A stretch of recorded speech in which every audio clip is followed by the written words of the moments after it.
that there is a will not to see. I mean, so it's not how do we get people to see, it's how do we get people to focus, and not in one respect to focus on the victims. I mean, we can never forget the victims, but once again, the excerpt says these are the people who are doing it. Well, I would suggest to you that those are the foot soldiers of the people who are doing it, that there's a much larger control mechanism that gives these people their marching orders.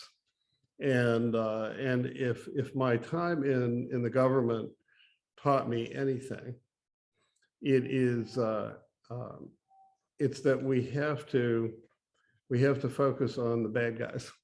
We have to identify them very clearly, and we have to understand that in some respects we are in the middle of an information warfare. That the question of who controls the narrative, your movie is a wonderful piece of the narrative, but it's, you know, and unfortunately, and I've had that conversation with people here on the Hill, is the other narrative is where all the money's coming from, you know, and those motorcycles that 3 people ride on and the weapons that they have don't come from nowhere. And so the question, who's supporting this, that there is a much, the whole West Africa is the point. It's the target. Yeah, and the question is, how do we figure out who is in that alliance? We know I shouldn't say we know. I mean, so those of us who have looked at it from the inside know that we have to follow the money. We have to we have to look at the money flows and try and understand their geostrategic vision. And we also need to understand very carefully that we're talking about organized crime. This is organized criminal behavior. It has to be treated like organized criminal behavior. I don't care what you call it, whether you call it Islamism, whether you call it communism in Cambodia. You know, these are people who will kill and rape and steal in order to get power. This is all about power.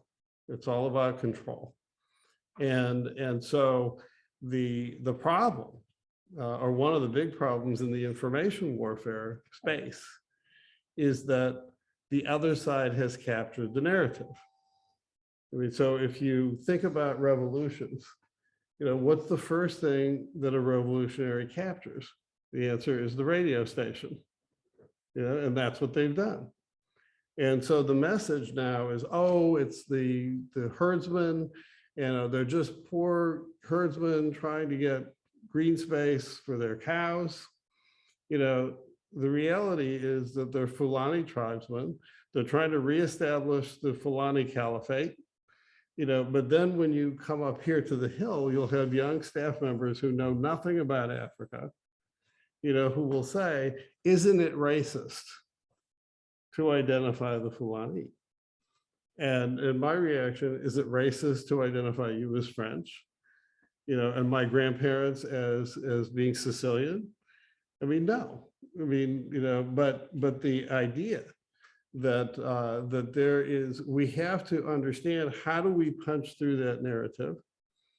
You know, how do we gather the information like you're doing on the ground? You've got the bodies, you know, but what we don't have is the financial map.